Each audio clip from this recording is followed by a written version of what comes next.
தானியேலின் புஸ்தகம் எல்லாரும் திருப்பிக் கொள்ளலாம். தானியேலின் புஸ்தகம் 2வது அதிகாரத்தை நாம் திருப்பிக் கொள்ளலாம்.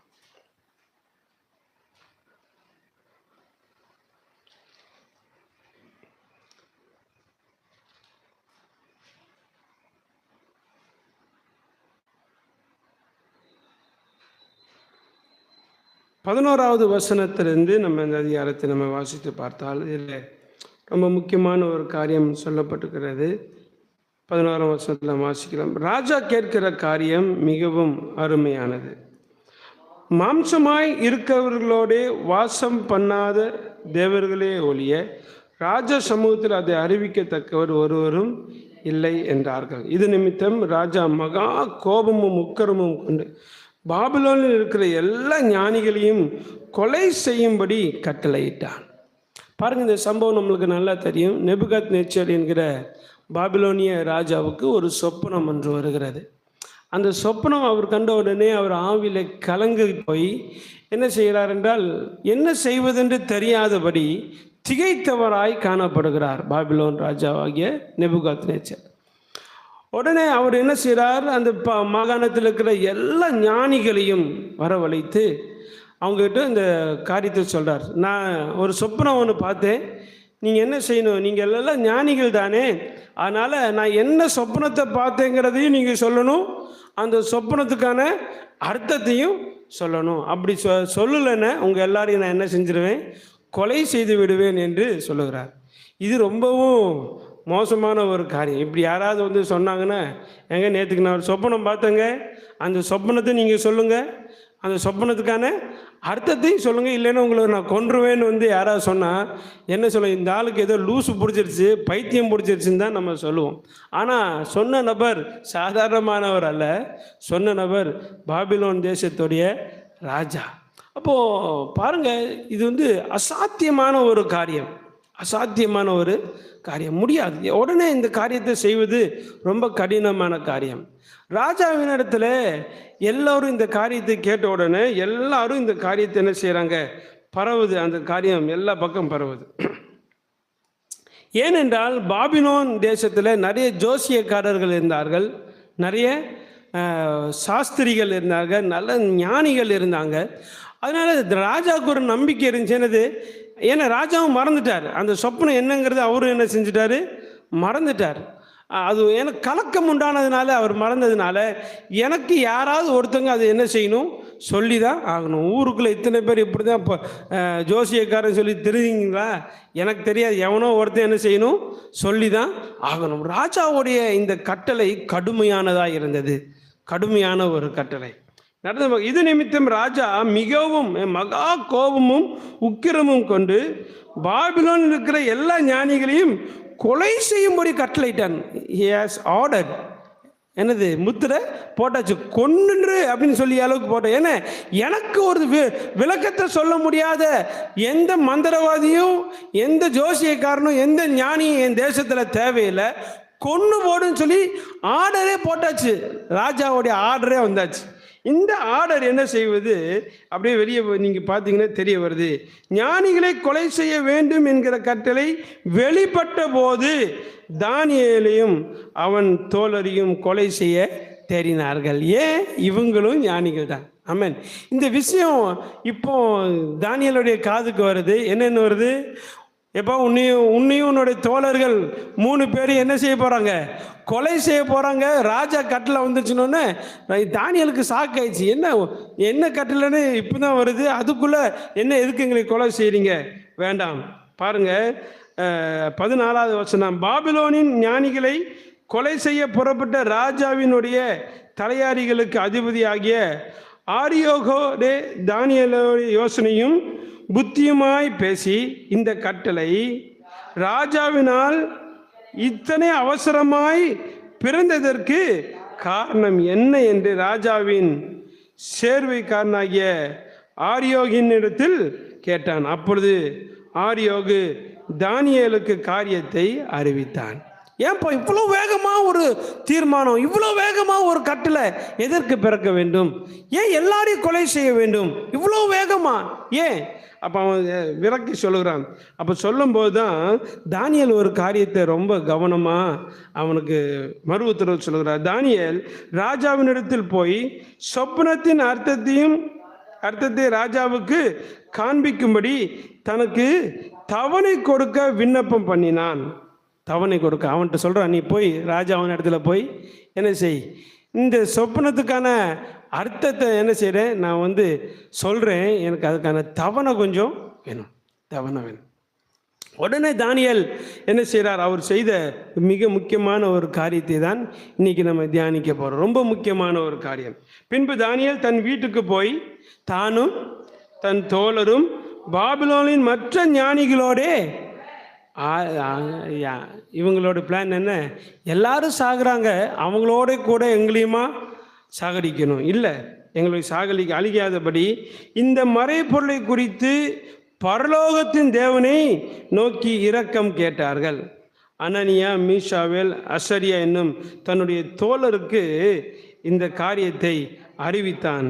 பின்பு ராக்காலத்தில் தரிசனத்திலே தானியேலுக்கு மறைபொருள் வெளிப்படுத்தப்பட்டது. அப்பொழுது தானியேல் பரலோகத்தின் தேவனை நோக்கி. கவனிங்க, தானியேல் போய் ராஜாவுக்கு முன்னாடி நான் சொல்கிறேன், நான் நிற்கிறேன் அப்படிலாம் தானியேல் சொல்லவே இல்லை.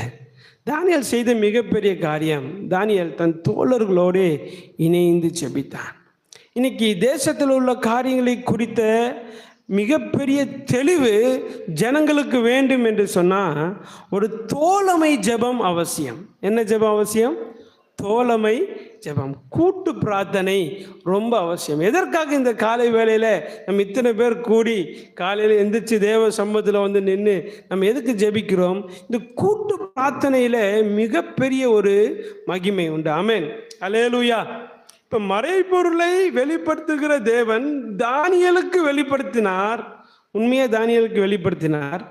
தானியேலுக்கு வெளிப்படுத்துவதற்கு காரணமாக இருந்தது யாருன்னா அனனியா, மீஷாவேல், அப்புறம் அசரியா, சாத்ராக், மேஷாக், ஆபேத்நேகோ.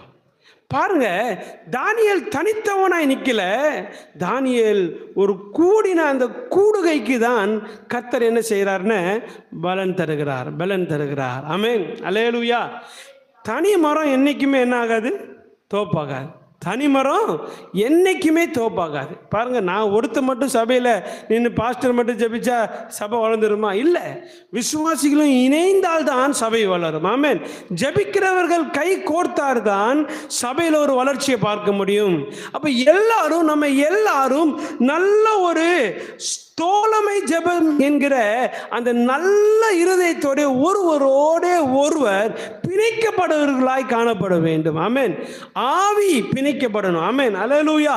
இந்த ஆவி பிணைக்கப்படாம நம்ம பிரிஞ்சு ஜெபிக்கிறதுல ஒரு பிரயோஜனமுமே இல்லை. தோழமை ஜெபம். ஆமென், அல்லேலூயா. அதனால தனி ஜெபம் அவசியம்தான். தானியேலுடைய வாழ்க்கையில் தனி ஜெபம் இருந்தது, அது ரொம்ப முக்கியமானது. அது அவனுக்கும் ஆண்டவருக்கும் உள்ள ஒரு தொடர்பை பலப்படுத்தக்கூடியதாக இருந்தது. அது அவனுக்கும் ஆண்டவருக்குள்ள விசுவாசத்தை வளர்க்கக்கூடியதாக இருந்தது. நமக்கு நல்லா தெரியும், அவன் அனுதினமும் 3 வேளை ஜெபிக்கிற மனுஷர் என்பது நமக்கு நல்லா தெரியும். எருசலேமுக்கு நேராக பலகணிகள் திறந்திருக்க ஜெபிக்கிறவன் என்பது தெரியும். ஆனால் இந்த தோழமை ஜெபம் என்ன செய்யும் என்று சொன்னால் தேவ தரிசனத்தை பூமியில் விளங்க செய்யும். ஆமென். எனக்கு ஆண்டவருக்குள்ள உறவு, தனிப்பட்ட உறவு, அதில் எந்த பிரச்சனையும் இல்லை.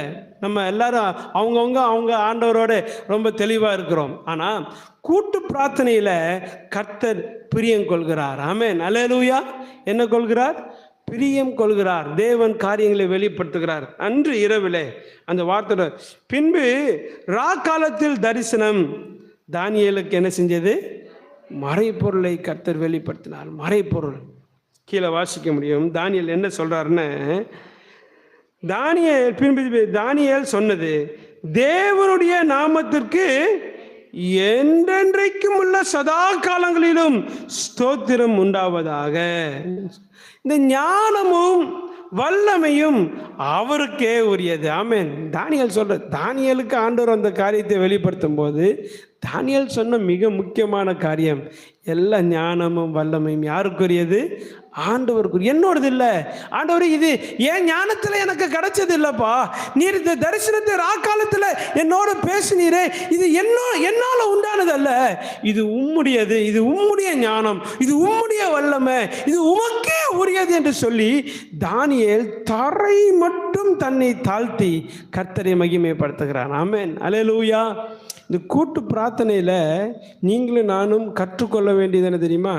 என் ஜெபம் பெருசு, நான் தான் நல்லா ஜெபிக்கிறவன், எனக்கு தான் நல்லா ஜெபிக்க தெரியும், அவங்களுக்கு ஒன்றும் ஜெபிக்க தெரியாது, அவங்களுக்கு வார்த்தையே சொல்லி வசனமே தெரியாதுன்னு சொல்லி ஒருத்தரை குறித்து தவறாக குறைவாக என்ன செஞ்சிடக்கூடாது? மதிப்பீடு செஞ்சிடவே கூடாது. எல்லாருடைய ஜெபத்தையும் கர்த்தர் தான் கேட்குறார். ஆமென். அல்லேலூயா, அல்லேலூயா. வேதத்தில் அநேகருடைய ஜெபத்தை கர்த்தர் கேட்டார். ஆமென். அல்லேலூயா. அதில் ஒருவனுடைய ஜெபம் மிகவும் மிகவும் வேல்யூபிளான ப்ரேயர் இருந்துச்சு. யார் ஒரு ஜெபம்னா, வலது பக்கத்தில் இருந்த கல்வனுடைய ஜெபம். ஆண்டவரே, இன்றைக்கு என்னை நினைத்தரலாம்.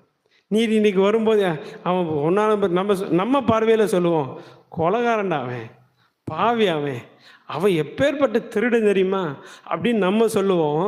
ஆனால் அவன் ஜெபிச்ச ஒரே ஒரு ஜெபம், ஆண்டவரே என்னை நினைத்தரலும், என்னை இந்த அடியானை நினைத்தரலும், இந்த பாவியை நினைத்தரலும் சொல்லி ஜெபித்த ஒரே வார்த்தை ஜெபம் தேவனுக்கு பிரியமுள்ள ஜெபமாய் மாறினது. ஆமென். அதனால் ஆளை வச்சு இந்த ஜெபத்தை என்ன செஞ்சிடக்கூடாது? ஒரு நாளும் எடை போட்டக்கூடாது. அவங்க இப்போ தான் ஆண்டவருக்குள்ளே வந்திருக்காங்க, அவங்களுக்கு ஜெபிக்க தெரியாது, அவங்களுக்கு இது தெரியாது, வசனம் தெரியாது, படிப்பறிவு இல்லாதவங்க. ஐயா, ஆண்டவருக்கு அவர் இருதயத்தை பார்க்கிறவர், எல்லாருடைய ஜெபத்தையும் கர்த்தர் அங்கீகரிக்கிறார். ஆமென். இங்கே 4 பேர் கூடி ஜெபித்த போது யாருடைய ஜெபத்துக்கு ஆண்டவர் பதில் கொடுத்தார் என்றால் தானியேல் ஜெபத்துக்கு இல்லை, தானியேலுடைய ஜெபத்துக்கு இல்லை, அனனியாவோட ஜெபத்துக்கு கர்த்தர் பதில் கொடுக்கல, மீஷாவேலோட ஜெபத்துக்கு கர்த்தர் பதில் கொடுக்கல, அசரியாவின் ஜெபத்துக்கு கர்த்தர் பதில் கொடுக்கல. 4 பேரும் இணைந்து ஒரு காரியத்தை ஒருமுகமாய் ஒரே சிந்தனையை ஜெபிச்சாங்க. பார்த்தீங்களா? அதுக்காக தான் கர்த்தர் பதில் கொடுத்தார். ஆமென். அல்லது இல்லை இவன் பெரியவன் அவன் பெரியவன் ஆண்டவர் பார்க்கல. அந்த இணைந்த அந்த இருதயம், இணைந்த யூனிட்டி, அந்த ஐக்கியமான ஜெபத்தை தான் கர்த்தர் அங்கீகரித்து ராக்காலத்தில் மிகப்பெரிய ஒரு காரியத்தை ஏசப்பா செய்கிறார், தேவன் செய்கிறார். பாபிலோன் ராஜாவுடைய சொப்பனத்தை கர்த்தர் வெளிப்படுத்துகிறார். அந்த சொப்பனம் சாதாரணமான சொப்பனம் அல்ல, கலங்கடித்த சொப்பனம். அப்போ கர்த்தர் அந்த சொப்பனத்தை வெளிப்படுத்துகிறார். இன்றைக்கும் நான் சொல்கிறேன், இந்த ஐக்கியத்தோடு கூட நீங்கள் இருப்பீர்கள் என்று சொன்னால் கர்த்தர் பெரிய காரியங்களை செய்வார். கீழே வாசிக்க முடியும், அவர் காலங்களையும் சமயங்களையும் மாற்றுகிறவர். தாவீது சார், இங்கே தானியேல் எவ்வளோ அழகாக சொல்கிறார் பாருங்க. ஆண்டவர் யார் என்றால் காலங்களையும் சமயங்களையும் மாற்றுகிறவர். நம்ம ஒரு கணக்கு போடுவோம், என்ன கணக்குன்னு, இப்படி தான் அப்படி தான் ஒரு கணக்கு போடுவோம். வெறும் 5000 வச்சு 5 கோடி ரூபா ப்ராஜெக்ட் பண்ணுவோம். நம்மளுடைய கணக்கெல்லாம் அப்படி தான், சின்னது வச்சு பெருசு, நம்மளுக்கு வரதை வச்சு இப்படி. ஆனால் ஆண்டவர் ஒரு கணக்கு போடுவார், அவரோட கணக்கு வித்தியாசமாக தான் இருக்கும். அவரோட கணக்கு வித்தியாசமாக இருக்கும். ஆண்டவர் காலங்களையும் சமயங்களையும் மாற்றுகிறவர். ராஜாக்களை தள்ளி அந்த தானியேல் சொல்றாரு, பாபிலோனின் ராஜாவாகிய நேபுகாத்நேச்சரை கூட என் தேவனால தள்ள முடியும். ஆமென். அல்லேலூயா. இதுக்கு முன்னாடி வசனத்தில் ராஜா போட்டு தள்ளுறதுக்கு கட்டளை போட்டிருக்கார். என்ன போட்டிருக்காரு? எல்லா ஞானிகளையும் போட்டு தள்ளிடுவேன் கட்டளையே கொடுத்தாரு. இவர் சொல்றாரு, ஐயோ உன்னையே கீழே தள்ள என் தேவனால முடியும். ஆமென். ஜாக்கிரதை, உன்னையே கீழே தள்ள. நல்லா தெரிஞ்சுக்கோங்க, யாரும் யாரையும் அழிப்பதற்காக எழும்பினாலும் அவர்களே அழித்து விட தேவனால முடியும் என்கிற சிந்தனையும் அந்த சிந்தனையில் ஒரு பலமும் நமக்கு இருந்தா ஒருத்தருக்கு பயப்பட வேண்டிய அவசியமே இல்லை. ராஜாக்களை தள்ளி ராஜாக்களை ஏற்படுத்துகிறவர். அப்புறம் ஞானிகளுக்கு ஞானத்தையும் அறிவாளிகளுக்கு. ஆமென். இன்னைக்கு ஞானி அறிவாளின்னு சொல்றோமே, அவங்க எல்லாருக்கும் ஞானத்தையும் அறிவையும் கொடுக்கறது யாரு தான்? ஆண்டவர் தான். இன்னைக்கு மருந்து கண்டுபிடிக்கிறாங்கன்னு அந்த அறிவாளி, அந்த அறிவு, மருந்து கண்டுபிடிக்கிற அறிவு, அவங்களுக்கு அறிவு யார் கொடுத்தது? அவங்க ஏதோ தானா அந்த அறிவு வந்துருச்சா? அந்த ஞானம் தானா வந்துருச்சா? இல்லை, கர்த்தர் கொடுத்தது. ஆமென். அந்த சிந்தனை நம்மளுக்கு ரொம்ப ரொம்ப அவசியம். அடுத்தது, அவரே ஆழமும் மறைப்பொருளுமானதை வெளிப்படுத்துகிறவர். ஆழம். இப்போ ஆழம்னா எங்கே உள்ள ஆழம்? நெபுகத்நேச்சருடைய மனசுக்குள்ள இருக்கிற ஆழம். ஆமென். வெளியே இருக்கிறதெல்லாம் நம்ம ஈஸியாக ரொம்ப கண்டுபிடிச்சிருவோம். ஆனால் மனசுக்குள்ளே இருக்கிறது கண்டுபிடிக்கிறது ரொம்ப கஷ்டம். மனசுக்குள்ளே இருக்கிறது ரொம்ப ரொம்ப கஷ்டம். கவனிங்க, 12 சீடர்கள் இருந்தாங்க. 12ல் ஒருவன் துரோகியாய் மாறிவிட்டான். 11 பேருக்கு அவன் தான் துரோகின்னு கூட இந்த வரைக்கும் என்ன செய்யல, தெரியவே இல்லை. அவங்க கூட தான் சாப்பிட்டாங்க, அவங்க கூட தான் எல்லோரும் போனாங்க, அவன்கிட்ட தான் காசு வாங்கி எல்லா காரியத்தையும் செய்தாங்க. ஆனால் 11 பேருக்கு தெரியாது யார் அவன் ஒரு துரோகி. அவன் மனசுக்குள்ளே தீய சிந்தனை உள்ளவனாக இருக்கிறான் என்பது யாருக்கும் தெரியாது. நல்லா தெரிஞ்சுக்கோங்க, மற்றவங்களோட மனசை நீங்களும் நானும் ரீட் பண்ணவே முடியாது. ஆமென். ரீட் பண்ணுறது ரொம்ப, சிலர்லாம் சொல்கிறாங்க, கல்யாணம் பண்ணி 10 வருஷமாச்சு, இன்னும் என் பொண்டாட்டியை பற்றி எனக்கு ஆழமாக தெரியல, என் கணவனை புரிஞ்சுக்க என்னால் முடியல. ஏன்? மனசுங்க அது. அந்த ஆழத்தை நீங்களும் நானும் எவ்வளோ முயற்சி பண்ணாலும் அது கண்டுபிடிக்கிறது ரொம்ப ரொம்ப கஷ்டம். சிரிச்சுட்டே இருப்பாங்க பார்த்தா, ஆனால் உள்ளுக்குள்ளே பார்த்தா ஏகப்பட்ட பாரங்களும் கவலைகளும் நிறைந்தவங்களாக இருப்பாங்க. பாருங்கள், நகைச்சுவை மன்னன் என்று அழைக்கப்படுகிற சார்லி சாப்ளின் ஒரு பேட்டியில் சொன்னாராம், என்னுடைய சிரிப்பு, என்னுடைய நகைச்சுவை தான் உங்களுக்கு தெரியுது, எனக்குள்ளே இருக்கிற வலி வேதனைகள் உங்களுக்கு தெரியாது. அவன் எது செஞ்சாலும் ஒரு நகைச்சுவை இருக்கும். 1000 பேரை 1,00,000 பேரை சிரிக்க வச்ச சார்லி சாப்ளின் சொல்கிறாரு, என் உள்ளத்தில் என்ன இருக்குது? ஏகப்பட்ட விசாரங்கள், என் உள்ளத்தில் ஏகப்பட்ட பாதிப்புகள், கண்ணீர் இருக்குது. பாருங்கள், மனசு கண்டுபிடிக்கிறது ரொம்ப கஷ்டம். ஆமென். அல்லேலூயா.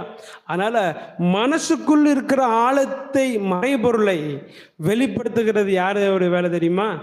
தேவனுடைய வேலை. ஆமென். அதனால் டைம் வேஸ்ட் பண்ணாதீங்க. என்ன வேஸ்ட் பண்ணாதீங்க தெரியுமா? போய் யாருக்கிட்டையும் ஆண்டவர்கிட்ட உட்காந்து, ஆண்டவரே அவங்க மனசுக்குள்ளே என்ன இருக்குது அந்த ஆழத்தை எனக்கு வெளிப்படுத்துங்கன்னு சொல்லி ஆண்டவர்கிட்ட போய் ஜெபிக்க வேண்டிய அவசியமே இல்லை. அது கர்த்தருடையது. அது யாருடையது? கர்த்தருடையது. ஆமென். அல்லேலூயா.